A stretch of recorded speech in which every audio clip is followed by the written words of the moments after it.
Hello दोस्तों, welcome to my channel choice of Osmania में स्निग्धा। आज हम पढ़ने वाले हैं मिडिवल हिस्ट्री ऑफ इंडिया के लेक्चर नंबर 56, जिसमें हम जो पढ़ रहे थे क्लाइमैक्स एंड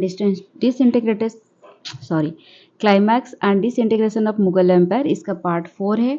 जहाँ पे हमने ऑलरेडी पढ़ चुके हैं औरंगजेब किस तरह से सक्सेशन होते हैं, मतलब किस तरह से थ्रोन पे बैठते हैं। उसके बाद जो वीडियो था उसमें हम पढ़े कि किस तरह से उनकी रिलीजियस पॉलिसी था, और उसके बाद हम देखें नॉर्थ ईस्टर्न रीजन में पर्टिकुलरली उनकी पॉलिटिकल डेवलपमेंट्स किस तरह से थे, किस तरह से उन्होंने नॉर्थ ईस्टर्न रीजन को अख्तियार में लाए।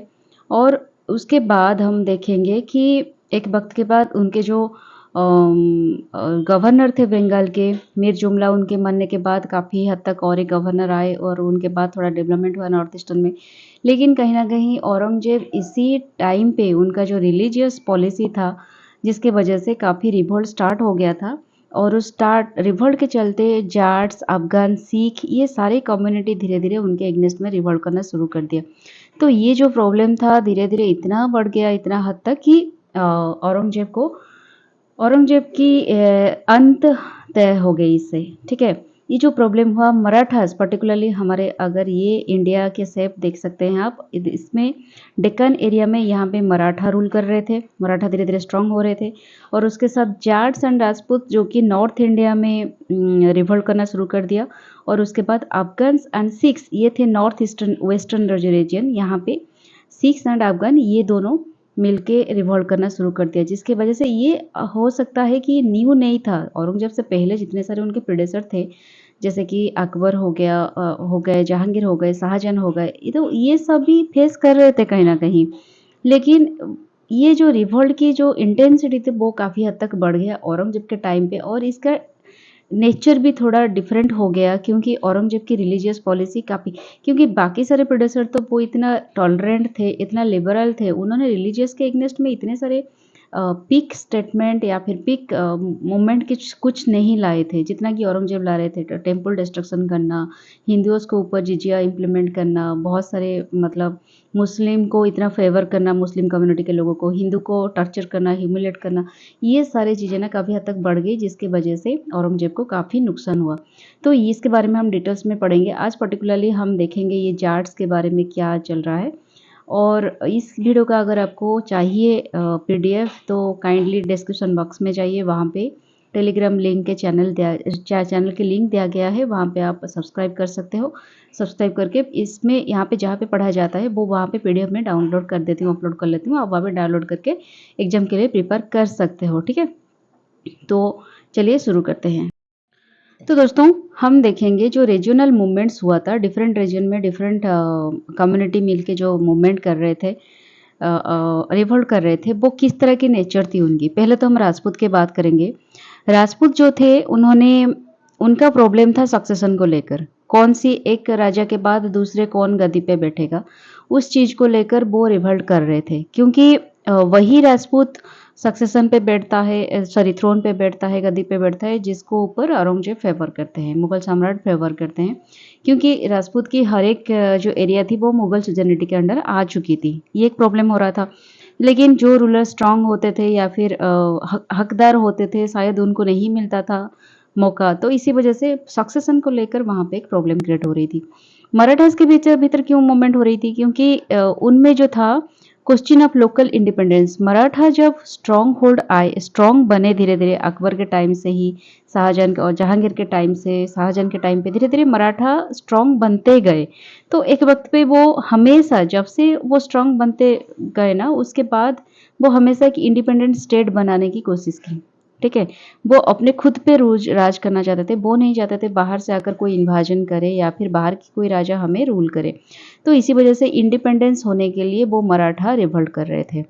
जाट्स की क्या प्रॉब्लम थी, जाट्स क्या हो रहे थे, वो क्लास कर रहे थे, क्योंकि पीजेंट अग्रारियन बैकग्राउंड थी उनकी। जो जाट थे वो पीजेंट्स थे और अग्रारियन थे, मतलब एग्रीकल्चर पे ज़्यादा वो फोकस थे एंड एग्रीकल्चर कर रहे थे।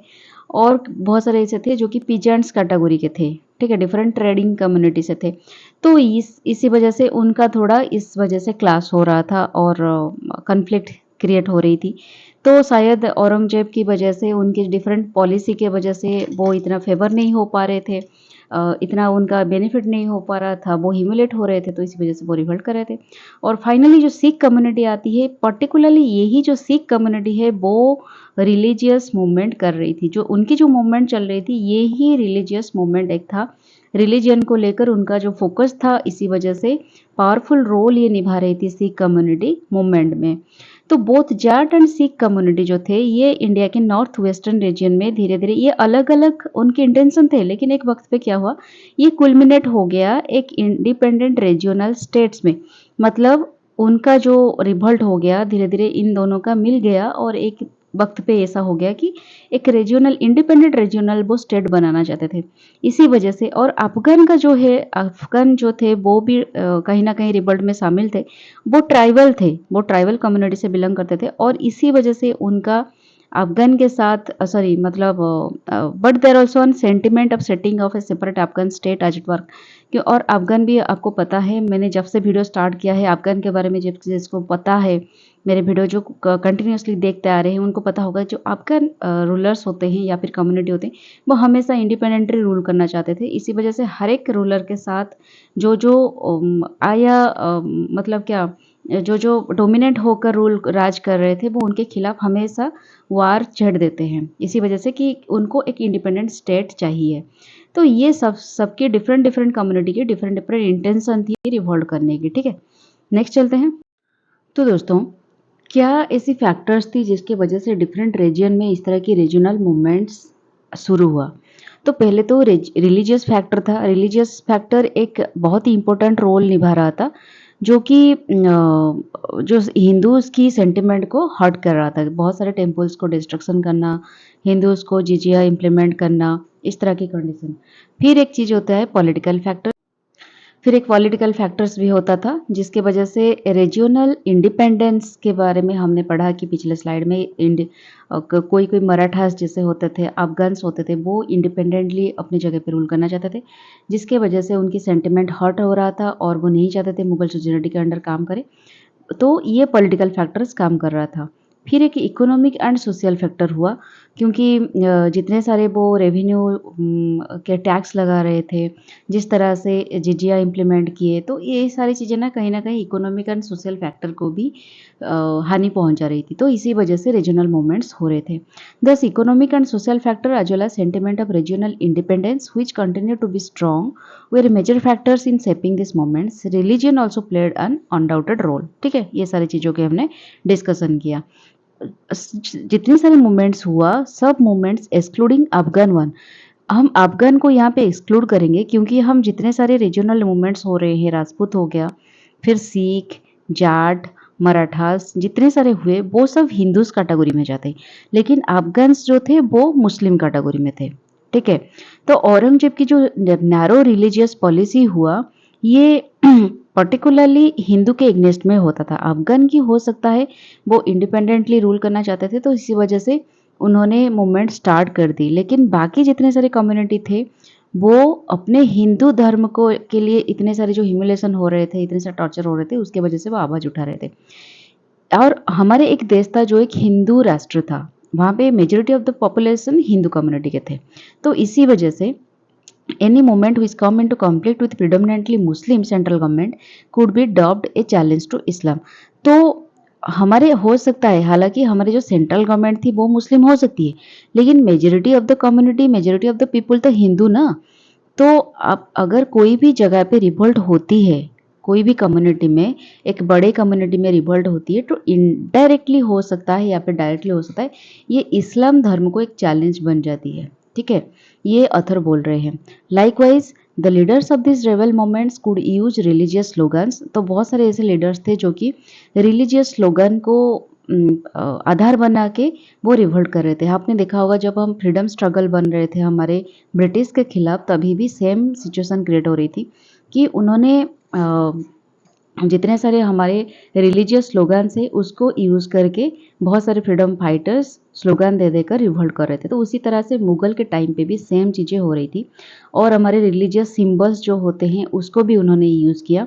Hence religion must be seen as part of social and political movements. तो ये जो सोशल एंड पॉलिटिकल फैक्टर्स में रिलीजियस फैक्टर भारी पड़ रहा था। ठीक है। अब कुछ भी ये फैक्टर्स कहीं न कहीं थे, लेकिन रिलीजियस फैक्टर सबसे ज़्यादा उभर कर आ रहे थे, सामने आ रहे थे। तो पहले हम यहाँ पे डिस्कशन करेंगे जाट्स की रेवेलियन क्यों हो रही थी, ठीक है। एक-एक करके हर एक कम्युनिटी के बारे में हम पढ़ेंगे, क्यों-क्यों रिवोल्ट हो रहा था। तो पहले हम जाट्स से शुरू करते हैं। जाट्स जो थे वो एक पीजेंट कल्टीवेटर्स थे, ठीक है। अग्रारियन कल्टीवेटर्स भी थे, पीजेंट्स भी थे, कल्टीवेटर्स भी थे, ठीक है। ये दोनों कैटेगरी से बिलोंग करते थे और few of them being zamindars, कुछ ही लोग होते थे जो जमींदार्स होते थे। तो उनके प्रीवियसली ही कॉन्फ्लिक्ट चली आ रही थी with Akbar and Jahangir and Shahjahan for the collection of land revenue को लेकर। लैंड में जितने सारे, क्योंकि होता था क्या, जितने सारे आपके लैंड होते थे उससे हाफ आपको लैंड रेवेन्यू देना पड़ता था। तो इसी वजह से वो लैंड रेवेन्यू को लेकर धीरे धीरे कभी कभी रिवॉल्ट क्रिएट कर देते थे, कॉन्फ्लिक्ट क्रिएट कर देते थे मुगल सम्राट के खिलाफ। तो 1669 में एक मथुरा में एक रीजन ब्रोक आउट हुआ in rebellion under the leadership of Gokla. एक गोखला के नाम पे एक उनका लीडर बन के आते हैं और जिनके अंडर मथुरा में उनका एक बहुत बड़ी रेबेलियन क्रिएट हो गई। तो ये रेबेलियन धीरे धीरे ब्रोकआउट स्प्रेड करके उनके जितने सारे पिजेंट्स कम्युनिटी थे उनके एरिया में, वो उस हर एक पिजेंट्स कम्युनिटी में स्प्रेड कर गई, ठीक है। एक बड़ी क्वांटिटी में, बड़ी जगह पे वो स्प्रेड हो गई। तो इस बारे में क्या हुआ, औरंगजेब इस बात क्या किए कि उन्होंने डिसाइड किया मैं खुद जाऊंगा पर्सनली कि इस रिवोल्ट को, इस रेबल को मैं सामना करूंगा और उसे दमन करूंगा। तो ये पर्सनली चले गए वहाँ पे। एक बहुत बड़ी बैटल हुई वहाँ पे और बैटल में जाट्स कम्युनिटी डिफीट हो गई। तो यहाँ पे गोखला जो लीडर थे उनको उन्होंने कैप्चर किया, क्योंकि उनको उनकी लीडरशिप में सब कुछ हो रहा था। तो इसी वजह से उन्होंने उनको कैप्चर करके उनको एग्जीक्यूट कर दिया, मार दिया। तो ये जो जाट कम्युनिटी थी, ये पहली कम्युनिटी थी जो कि मुगल गवर्नमेंट के खिलाफ हमेशा रिवोल्ट कर रही थी। और ये जो आगरा दिल्ली वाला रीजन होता था इंडिया के, जो हमारे सेंट्रल रीजन जहाँ पे मुगल साम्राज्य की कैपिटल होती थी, आगरा दिल्ली रीजन, उस रीजन पे ये काफ़ी हद तक, और यहाँ पे जो जमुना रिवर जाती थी, जमुना रिवर के बोथ साइड ये जाट कम्युनिटी रहती थी। तो इसी वजह से और एक चीज़ ये होता था कि ये एक एरिया है, इनका जो एरिया थी जहाँ पे वो रह रहे थे जाट कम्युनिटी, इससे होकर एक मेजर इंपेरियल रोड जाता था डेक्कन की तरफ और एक इंपेरियल रोड जाता था सी पोर्ट्स की तरफ, जहाँ पे मुगल की मैक्सिमम ट्रेडिंग होती थी। यहाँ पे सी पोर्ट से, यहाँ पे गुजरात वगैरह, गोवा, मुंबई, ये सब चीज़ें होती थी और जहाँ पे ट्रेडिंग होता था और डेक्कन की तरफ जाता था। तो इसी वजह से ये जो मेजर एरिया पे जाट कम्युनिटी रह रहे थे, उनको ये एडवांटेज उठा रहे थे कि हम रिवोल्ट कर लिए, यहाँ पे हमने ब्लॉक कर दिया रोड, तो मुगल सम्राट की जो जितने सारे ट्रेडिंग होता है या फिर इकोनॉमिक स्टाटस थोड़ा बर्बाद हो जाएगी, या फिर हम इसको ब्लॉक कर देंगे। तो इसी ख्याल के साथ वो रिवोल्ट कर रहे थे कि हमें एनी हाउ सक्सेस चाहिए, हमें जो भी डिमांड कर रहे हैं हमें फुलफिल होना चाहिए। तो ये सारी चीज़ें हो रहे थे। लेकिन इसी वजह से क्या हो रहा था, जो मुगल सम्राट है, हमेशा उनको जाट रिबेलियन को वो एक सीरियस रिवोल्ट की तरह देख रहे थे, क्योंकि वो एक अहम हिस्सा निभा रहे थे उनके इकोनॉमिक स्टाटस के लिए। और एक वक्त पे वो बहुत ही स्ट्रॉन्ग मेजर्स ले रहे थे, किंतु ये कम्प्लीटली क्रॉस नहीं हो रहे थे, कंप्लीट उस रिबेलियन को वो दमन नहीं कर पा रहे थे। और धीरे धीरे औरंगजेब के टाइम पे ये दिखा गया कि ये जो रिवोल्ट है धीरे धीरे बढ़ते हुए एक उग्र रूप भी धारण करने लगी, ठीक है। तो जाट के साथ कॉन्फ्लिक्ट होते होते एक वक्त आया 1672 में, मुगल साम्राज्य के साथ, मुगल स्टेट के साथ और एक पिजेंट्स कम्युनिटी कॉन्फ्लिक्ट में जुड़ गई, आठ नारनौल। और ये मथुरा के आसपास ही था ये एरिया। मथुरा में पर्टिकुलरली जाट्स कम्युनिटी रहती थी और उसके आसपास और एक जगह जहाँ जिसका नाम है नारौल, वहाँ पे एक और एक पिजेंट्स कम्युनिटी के साथ मुगल स्टेट की हो जाती है कॉन्फ्लिक्ट। और दिस टाइम ये जो कम्युनिटी है ये एक रिलीजियस बॉडी होते हैं जिनका नाम है सतनामीस। ये सतनामीस कौन थे? सतनामीस मोस्टली पिजेंट्स थे। ये भी जाट कम्युनिटी की तरफ पिजेंट्स थे, आर्टिसंस थे, लेकिन ये लो कास्ट पीपुल थे। जाट कम्युनिटी से थोड़ा लो कास्ट में ये लोग होते थे। और ये जो होते थे इनसे बिलोंग करते थे gold Smith, carpenter, sweepers, tanners and ignorable beings, जिनको अछूत जाति बोला जाता है, उस तरह की जो कैटेगरी होते हैं उस कास्ट के लोग सतनामीज़ कम्युनिटी से बिलोंग करते थे। और ये जो होते थे उनकी बिलीफ इस कम्युनिटी की बिलीफ ये होता था कि ये डिस्टिंक्शन नहीं करते थे, ये आप हिंदू हो या फिर मुस्लिम हो या फिर कास्ट आपकी लो है, हाई है, ये सारी चीज़ों को वो देखते नहीं थे। वो अपने एक स्ट्रिक्ट कोड ऑफ कंडक्ट में लाइफ जीते थे। उनका एक खुद का रूल्स रेगुलेशंस होता था, कोड ऑफ कंडक्ट होता था जिसके चलते वो लाइफ जी रहे थे। उन्होंने रिबिलियन इसी वजह से किया कि उनके एरिया में जो भी लोकल ऑफिसर्स अपॉइंटेड थे मुगल स्टेट से तरफ से वो उनको ह्यूमिलेट कर रहे थे, हो सकता है लैंड रेवेन्यू के लिए या फिर किसी कुछ भी टैक्स के लिए।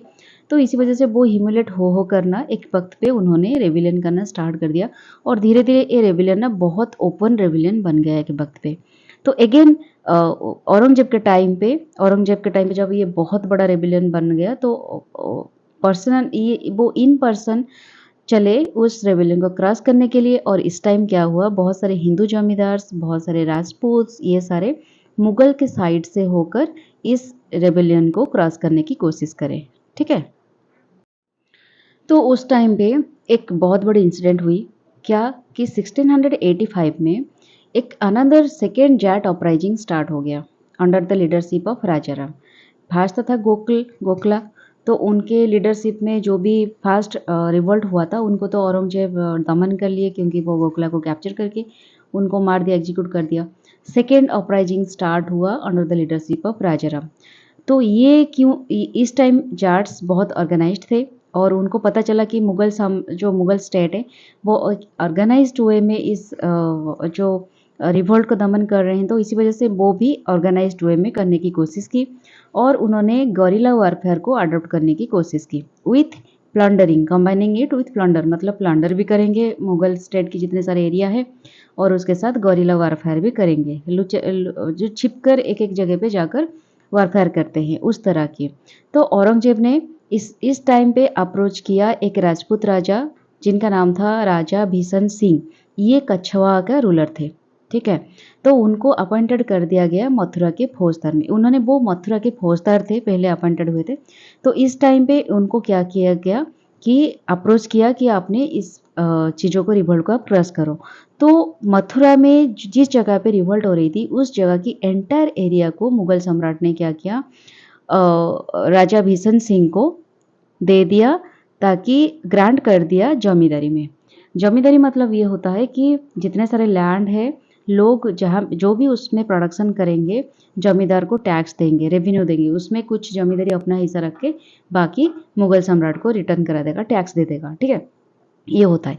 तो पहले क्या होता था, ये जो जैट्स है, पहले उस जगह पे जैट्स की हक थी, जितने सारे लैंड्स होते थे, कुछ जैट्स ऐसे भी थे जो उस एरिया पे जमींदारी भी करते थे। ठीक है, लेकिन अब क्या हुआ, वो सब जमींदारी चली गई राजा भीषण सिंह के पास। तो क्या हुआ, ये जो जमींदारी, जो प्राइमरी जमींदार थे, मोस्ट ऑफ द प्राइमरी जमींदार थे जैट। तो इसी वजह से जैट्स एंड ये जो राजा भीषण सिंह जो कि राजपूत थे, उन दोनों के बीच कॉन्फ्लिक्ट होना शुरू हो गया। एक सिचुएशन कॉम्प्लिकेटेड हो गया। क्यों? क्योंकि मोस्ट ऑफ द जो जमी था वो था जैट्स कम्युनिटी का, अपने अपने लैंड का वो ओनर थे। तो जो लेकिन इमीडिएटली जो जमींदार थे, जो कि जमींदार की रेवेन्यू कलेक्ट कर रहे थे, लैंड की रेवेन्यू कलेक्ट कर रहे थे, वो थे राजपूत। तो इसी वजह से उनको ये सारे चीज़ों का मतलब डाइजेस्ट नहीं हुआ कि हमारे जमी हम उनको क्यों दे लैंड रेवेन्यू। ठीक है, तो इसी वजह से एक स्टीप रेजिस्टेंस हुआ। बट बाय 1691 राजाराम और उनके जो सक्सेसर आए जिनका नाम था चुरामैन, ये दोनों, इतना बड़ा स्टीफ रेजिस्टेंस हुआ, इतना बड़ा रिवोल्ट हुआ कि ये जो भीषण सिंह का जो सक्सेसर भी आए वो इसको रजिस्टर नहीं कर पाए और कंपेल हुए सबमिट करने के लिए, उन्होंने सरेंडर कर दिया। ठीक है, तो ये जो जाट रेजिस्टेंस है ये इतना हद तक बढ़ गया कि उन्होंने प्लंडरिंग करना, इस तरह से प्लंडरिंग करना शुरू कर दिया कि जितने सारे इंपीरियल रोड थे जो कि डेक्कन की तरफ जा रहे थे या फिर वेस्टर्न सी पोर्ट्स की तरफ जा रहे थे, वो सारे जो दिल्ली आगरा के रोड है, इंपीरियल रोड है, वहाँ पे वो ट्रैवलर्स जितने सारे आते थे उनको प्लंडरिंग करना शुरू कर दिया। तो इतने हद तक ये बढ़ गया कि ये सारे रोड्स ना ट्रैवलर के लिए अनसेफ हो गया। ठीक है। और ये taking advantage of Mughal civil wars and weaknesses in the central government, तो उन्होंने सेंट्रल गवर्नमेंट की वीकनेस को अपने एडवांटेज बना लिया और मुगल सिविल वार्स को भी अपने एडवांटेज बना लिया। तो इसी एडवांटेज में रजिस्ट नहीं कर पाए ये जो चूड़ामैन थे, जो कि एक राजपूत जमींदार थे, वो सक्सेसर थे राजा बिशन सिंह के। तो उनको मजबूरन क्या करना पड़ा, एक separate Jat principality carve out करना पड़ा और वहाँ से राजपूत फोर्सफुली उनको मतलब उनको वो कंपेल हुए वहाँ से राजपूत हटने के लिए। इस तरह की जाट की एक रिवोल्ट हो गया, इस तरह की वो उन्होंने रेजिस्टेंट किया कि राजपूत को वहाँ से निकलना पड़ा। ठीक है, तो यहाँ पे यही बात कंक्लूड हम यहाँ पे कर सकते हैं कि जाट जो मूवमेंट थी तो पहली थी एक पीजेंट अपराइजिंग। पीजेंट्स जितने सारे होते थे वो अपराइज उन्होंने किया कि हम लैंड रेवेन्यू नहीं देंगे या फिर ह्यूमिलेट हो रहे हैं, तो पीजेंट्स के लिए अपने खुद के रीजन के लिए वो मूवमेंट कर रहे थे। तो एक वक्त पे क्या हुआ, ये इसकी कैरेक्टर चेंज हो गई, तो धीरे धीरे क्या हो गया, एक एग्रेरियन डिस्कंटेंट बन गया और ये सब मिलके ये मोमेंट्स एक साथ मिलके इस तरह की एक शेप ले लिया कि जाट एक अलग स्टेट बन गई, मतलब जाट की एक अलग जगह बन गई, प्रिंसिपलिटी बन गई, जहाँ पे वो जाट चीफ ही वहाँ पे रूल करने लगे। तो इस तरह की चीजें जाकर मतलब एक अपराइजिंग जाके यहाँ तक पहुँच गई। ठीक है, अपने खुद का एक प्रिंसिपलिटी बन के वहाँ पे एक रूलिंग क्लास होगी। तो हम नेक्स्ट वीडियो में देखेंगे अफगान की क्या सिचुएशन थी, सिख कम्युनिटी क्यों रिवॉल्ट किया, राजपूत कम्युनिटी क्यों रिवॉल्ट किया, तो उस बारे में धीरे धीरे पढ़ेंगे। तो आज के लिए वीडियो इतना ही, अगर अच्छा लगे तो ज़रूर सब्सक्राइब कर देना। ठीक है, और जिसको चाहिए पीडीएफ वो और एक बार बोल रही हूँ, टेलीग्राम में जाकर नीचे जाकर डिस्क्रिप्शन में टेलीग्राम में लिंक दिया गया है टेलीग्राम चैनल की, वहाँ पे जाकर पीडीएफ डाउनलोड कर लीजिएगा। तो आज के लिए इतना ही, tata bye bye and take care.